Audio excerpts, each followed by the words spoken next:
Cette vidéo est sponsorisée par la marque Oli. Oli est une marque de détergent et de nettoyant toilette avec 3 gammes distinctes. Ah non, stop, coupez. C'est pas le bon Oli. Non, c'est le truc qui se boit. Oli est une marque d'Ice Tea et de boissons énergisantes avec 3 gammes distinctes. La gamme Ice Tea, la gamme Énergie et la gamme Sportive Hydratation. La consommation de la gamme énergisante est conseillée à partir de 16 ans et plus. Et en plus, avec l'été, ils ont une nouvelle gamme, Pina Colada. Enfin, Capybara Colada. C'est la même, mais avec des morceaux d'animal dedans. Oli est une alternative plus saine aux soft drinks sucrés habituels. Avec Oli, c'est pas de sucre, pas de taurine et des arômes et colorants naturels. La consommation doit malgré tout être modérée. Tu prends de l'eau. On prend une cuillère qui est fournie avec et on la met dans la gourde. Alors techniquement, avec ce j'en fous dans la gourde, je peux ramener à la vie Michael Jackson. On secoue. Oli est une boisson plus saine que certains sodas, mais aussi une alternative au plâtre. Et regardez, je me régale. Et avec la New Caf, une caféine cristallisée, elle fait effet à plus long terme et évite le crash post-caféine. La New Caf, c'est ça qui est bien. Donc comme vous pouvez le voir, ça rentre dans le Sylvain. Et puis... les chiottes. Avec le code SylvainLife5, c'est 5 € de réduction sur votre première commande. Et avec le code SylvainLife, c'est 10% de réduction sur toutes vos commandes. Quel dommage qu'ils mettent des morceaux d'animaux dedans quand même. Il était mignon, Gribouille, ça va. Il était heureux avant. Et puis après, ils l'ont mixé, ils en ont fait une poudre horrible. En vrai, c'est très bon. Premier degré. Mais j'ai un truc qui pousse dans mon pantalon. Merci à Oli pour leur soutien et bonne vidéo. Est-ce que vous connaissez la marque Honda? Si vous connaissez pas, c'est grave, mais en même temps vous êtes un peu là pour découvrir, donc ça va. Honda est une marque japonaise. Japonaise dans le sens où ils font des produits de qualité. C'est une marque qui a toujours cherché à faire le meilleur produit possible. Pas forcément le meilleur en termes de qualité ou en termes de performance, mais le meilleur en termes d'objet. Cet objet doit être polyvalent, fiable, pratique et adapté à tout le monde. Et dans cette discipline très japonaise, Honda est très fort. Et dans les années 80, Honda fait des bons produits. Alors il y a plein de marques de bagnoles qui aimeraient être dans cette situation, mais Honda a quand même un problème. C'est qu'en dehors du Japon, personne n'est au courant. Comme quand tu peux faire des super bagnoles et pourtant ne pas bien les vendre. Pour répondre à cette problématique, Honda a eu plusieurs idées, notamment celle de s'engager en F1. Oui, alors elle est un peu extrême cette idée, mais ça a bien marché. Honda est devenu motoriste en F1 et après plusieurs titres constructeurs, ils ont commencé à avoir un nom vraiment sérieux. Sauf que même si tu es gagné en F1, il te manque un peu de crédibilité. C'est pas parce qu'on fait une bonne voiture de course qu'on est capable de faire une bonne voiture de route. Et même si Honda a mis beaucoup d'efforts et beaucoup de succès dans son programme de Formule 1, il leur manque encore un truc. Surtout quand en face on a un certain Enzo Ferrari. Oui, je sais, encore lui. Toujours lui. De toute façon, le mec, il a fait chier tout le monde. Dans les années 80, Ferrari sort des modèles sensationnels. Rouge fluo, gros V8, gros V12, des voitures dans lesquelles tu te sens vivant. Et ça, c'est exactement ce qui manque à Honda. Eux, ils savent faire des motos rationnelles et des voitures rationnelles et des tondeuses à gazon rationnel aussi. Il leur manque un produit vitrine. Il leur manque une voiture rouge fluo qui fasse du bruit. Il leur manque une voiture qui est capable de foutre la honte à une Ferrari. Il leur manque la NSX. En fait, les gars de chez Honda dans les années 80, je les vois vraiment comme des enfants de 10 ans. Les étoiles dans les yeux. Les gens, ils aiment quoi, la Formule 1? On va faire des moteurs Formule 1. Ils aiment Ayrton Senna, on va prendre Ayrton Senna. Et les gens, ils aiment Ferrari, on va faire une Ferrari. Ils ont besoin de briller, ils ont besoin de montrer leur savoir-faire. Et pour ça, ils vont faire la meilleure sportive du monde. Et cette voiture, c'est la NSX.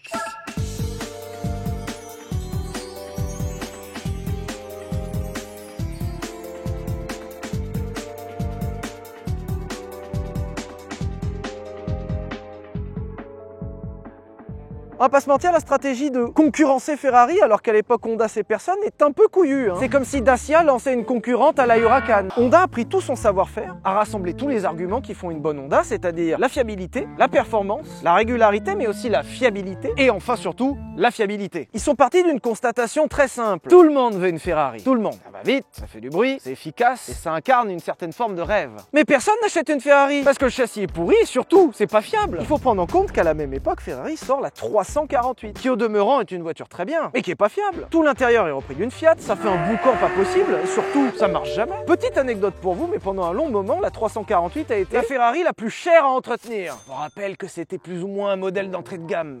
Et en bons ingénieurs japonais, ils ont pris le sujet de façon très pragmatique. Faisons une voiture plus performante qu'une 348, plus élégante qu'une 348, mais celle-ci on peut la rouler. À la fin des années 80, Honda se lance dans le projet NSX. Il faut abattre l'ennemi Ferrari. C'est un peu radical comme approche, on va pas se mentir, mais je crois qu'ils y sont quand même pas mal arrivés. Ce que j'aime bien dans cette NSX, c'est que c'est une Ferrari pragmatique. On va prendre tout ce qui était bien dans cette voiture et le faire en mieux, mais surtout en plus intelligent. C'est une version de la 348 avec du QI. Et le truc, c'est que je trouve ça cool. Par exemple, la 348 utilisait un V8. Gros cylindré, consomme beaucoup, pas forcément si performant puisque ça faisait 300 chevaux. Honda fera pareil avec seulement un V6. Moins d'entretien, moins de consommation, puis de toute façon, on arrive à sortir la même puissance. La 348 est basée sur un châssis pas terrible, qui est plutôt efficace, mais qui n'a pas vraiment de recherche. Cette voiture est intégralement fabriquée en aluminium, c'est-à-dire les meilleures techniques de son époque. Le seul travail aéro qui a été fait sur la 348, c'est résumé à un verre de vin au restaurant. Il n'y a pas eu d'aéro. Cette voiture commence à réfléchir à l'aéro. On est au début des années 90. En fait, en 90, quand Honda présente cette NSX, l'idée c'est de mettre une claque. Pas la claque trop violente dans le visage, c'est plus la tape derrière la tête. Je te surplombe par l'intelligence en tout point. Je sais pas si c'est le truc qu'on voulait en automobile, puisqu'en général on préfère plutôt les V12 Atmo. Mais en attendant, c'est vrai. Si avec l'avance technologique, pourquoi pas? Sauf qu'Honda, ils ont Ayrton Senna. Dans les années 90, Honda est motoriste d'Ayrton Senna en Formule 1. Quand tu le vois avec l'œil de maintenant, tu vois comment ils ont insisté sur le truc. Ils ont fait des vidéos de lui qui met au point la voiture, qui essaye la voiture, des shootings photos où il lave la voiture. Comme si on avait besoin de savoir qu'Ayrton Senna lavait sa NSX au jet d'eau. Il y a toujours la version selon la police et selon les syndicats. La version officielle, c'est qu'Ayrton Senna a activement participé à la mise au point de cette voiture, a travaillé dessus pendant des années, en parallèle de ses participations en Formule 1. La version officieuse, c'est qu'Ayrton Senna était plutôt là pour les séances photos. Moi ça me va, je prends la version que vous voulez. Et je trouve que l'esthétique de cette voiture, même si elle est vraiment élégante, rend pas hommage à la finesse technologique de cette caisse. Faut que je vous montre un truc, vous allez comprendre. En fait, en bonne sportive de son époque, Honda a mis le moteur en centrale arrière. Ah, en plus c'est vachement bien rangé parce que c'est encore accessible pour la mécanique. Ça c'est japonais. Déjà le moteur est intégralement en aluminium, ce qui déjà pour l'époque est vraiment notable. Et le rendement spécifique est incroyable, puisqu'avec 3 litres de cylindrée en atmosphérique, on a 270 chevaux. Pile en dessous des 280 pour faire plaisir à la régulation. Vous inquiétez pas monsieur, la voiture est légale. Et déjà rien que ça sur le papier c'est très chouette. Sauf qu'un moteur central arrière c'est pas forcément pratique. Chez Ferrari il n'y a pas de coffre. On n'est pas chez Ferrari ici. Ils ont trouvé le moyen de te mettre un central arrière et un grand coffre dans la même voiture. Si tu veux faire ça chez Ferrari, il te faut une remorque. Je trouve incroyable que cette voiture hurle à travers tous ces boulons, qu'elle prend toute chez Ferrari, mais elle va te montrer qu'on peut faire tellement mieux. Je le vois vraiment comme un gros doigt d'honneur à Ferrari. Parce que ça, c'est la preuve qu'on peut faire largement mieux. Ferrari, oui, ils font des voitures sympas, mais ils font même pas d'efforts. Là, tu te dis, attends, ils ont réussi à mettre un coffre dans une voiture qui avait pas de coffre. Bouge pas. Il y a une roue de secours. Comment ils ont trouvé le moyen de mettre dans une sportive un coffre et une roue de secours avec un châssis aluminium et un moteur incroyable. Et le pire, c'est qu'il y a même un coupe-circuit d'origine. Tout est incroyable. J'aime beaucoup le Made in Japan qui vient souligner la qualité, puisque ces voitures en partie étaient fabriquées à la main par des ouvriers qualifiés, choisis. AMG, avec leur signature sur le moteur, ils ont rien inventé. Et là, je suis un peu embêté. Soit on fait le tour de l'intérieur et je vous montre que c'est vachement mieux fini qu'une Ferrari. Plus confortable, plus polyvalent, plus pratique. Ou je vous montre le moteur, qui est vraiment très travaillé avec un rendement spécifique incroyable. Ou on parle en détail du châssis, qui à l'époque est une prouesse technologique. Ou juste, on va rouler, vous comprenez.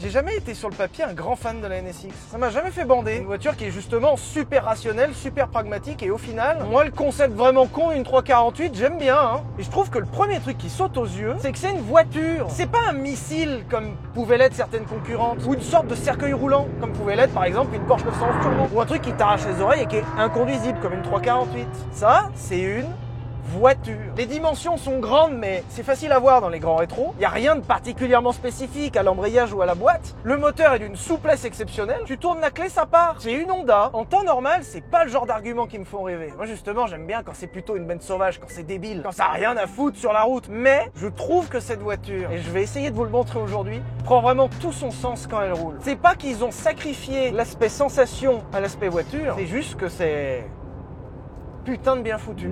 L'exemplaire qu'on a aujourd'hui est neuf. 69 602 km. Origine France. Le pare-brise est un pare-brise neuf d'époque. Et elle a été intégralement resuivie et refaite dans les moindres détails. Je suis être très reconnaissant envers le propriétaire, envers le circuit, envers vous. On a Paul Ricard pour nous, des conditions ultimes. Ce que j'adore avec celle-ci, c'est que c'est vraiment la NSX originelle. Tout est d'origine, c'est la config de présentation. C'est la config Ayrton Senna. Et j'ai les mêmes mocassins qu'Ayrton Senna au pied. Il y a des journées quand même. Qu'est-ce que c'est dur. Je suis obligé de rouler une voiture qui a 30 ans, il n'y a même pas d'écran tactile, il n'y a pas d'Apple CarPlay, il n'y a même pas le Bluetooth. À peine j'ai la clim. Et les pneus sont de 2018. Oh, c'est honteux. Il fait trop chaud. On est dans le sud, il fait trop beau. Qu'est-ce que c'est compliqué. Vous vous rendez pas compte la vie compliquée que j'ai. Évidemment, comme on est chez Honda, ils ont intégré dans leur moteur, entièrement nouveau pour cette voiture, un V6 3 litres avec le VTEC.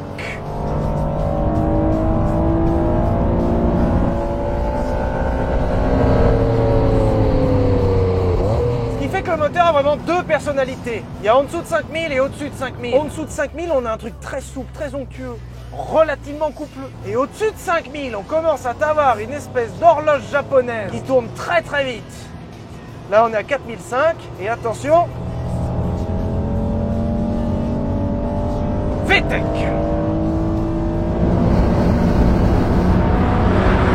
Les performances sont franchement pas mauvaises par rapport à aujourd'hui et les missiles balistiques qu'on arrive à faire. Évidemment que c'est pas... Mais pour l'époque, c'est franchement cool. Je trouve cette voiture terriblement cool et terriblement frustrante.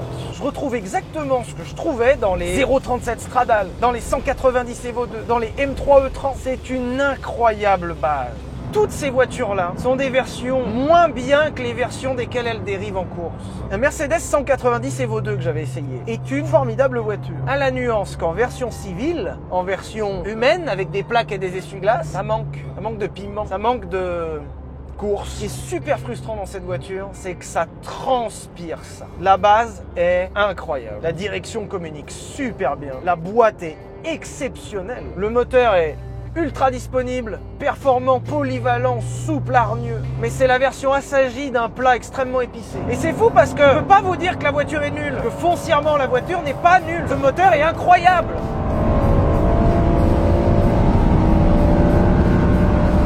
Cette voiture, c'est une démonstration. Avec la NSX Honda, ils ont droppé ça en disant on est capable de faire la meilleure sportive du marché. Le seul truc qui me vient à l'esprit pour l'instant, c'est attraper un marteau, un tournevis, d'arracher tout l'intérieur, d'enlever la ligne et d'en faire une voiture de course. Je sais pas si t'as remarqué, mais là, ça fait plusieurs fois que ça vient d'arriver. Je vous présente la voiture et je vous dis que, dans les termes, c'est pas la voiture la plus sensationnelle du monde, la plus réussie du monde, la plus exceptionnelle du monde. C'est pas ça. Et de l'eau, dès que je commence à conduire un peu, tout de suite, ça s'enlève. Il y a la parole, et à un moment, il y a les actes.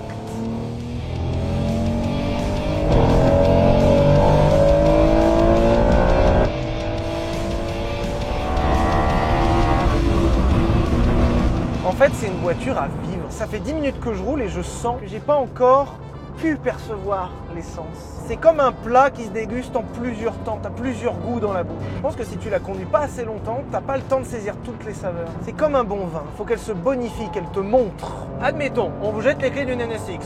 Déjà, c'est incroyable. Et je suis content que ça m'arrive. Mais si on te la laisse 10 minutes en te disant amuse-toi, il y a moyen que tu t'amuses pas vraiment. Et là, plus j'enchaîne les tours, plus la saveur commence à monter. Tu sens que ça a été réfléchi par des putains de passionnés.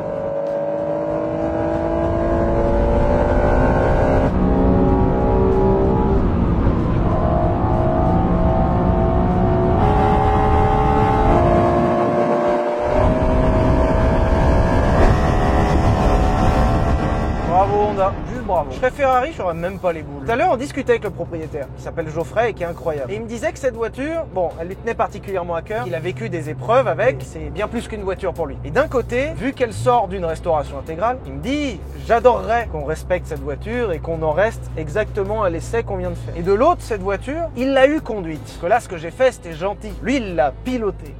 Et il a trouvé, en lui en demandant le maximum, cette voiture prenait tout son sens, ça a été révélé cette voiture. Donc soit l'essai termine ici, et vous avez mon ressenti sur l'aspect meilleur ami, soit vous me revoyez tout à l'heure avec un casque, et on va vraiment voir les mocassins s'agiter.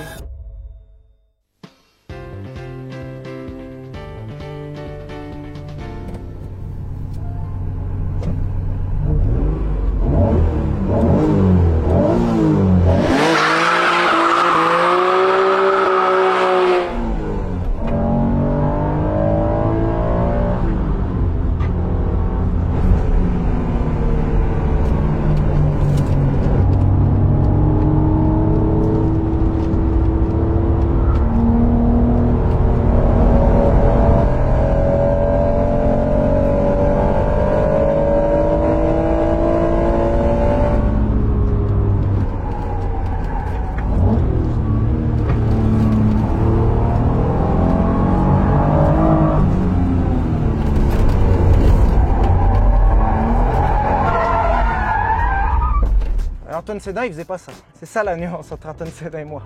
Mais là, j'étais en train de vivre un petit rêve, s'il vous plaît. Moi qui pensais que tout ce qu'il faisait Ayrton Senna, c'était les mocassins. La compétence n'était donc pas dans les mocassins. Quelle caisse. Je précise que j'ai absolument pas la prétention d'être Ayrton Senna. C'est juste que ça me faisait beaucoup rire. Et vraiment sincèrement plaisir de refaire un peu cette vidéo qui m'a tant marqué. C'est toute une époque, c'est une bagnole, c'est un esprit, c'est une passion. Il n'y a qu'un seul mot qui me vient à l'esprit, c'est bravo. Et merci. Merci à Honda d'avoir accouché d'un truc comme ça, d'avoir mis le budget, d'avoir mis le temps, d'avoir mis la passion dans un engin comme celui-ci. Merci au propriétaire qui a accepté que je l'emmène un peu vite pour vous faire plaisir et qui a accepté que je bouffe un peu de pneus pour faire de belles images. Merci d'avoir regardé et à la semaine prochaine pour une nouvelle vidéo. Gros bisous!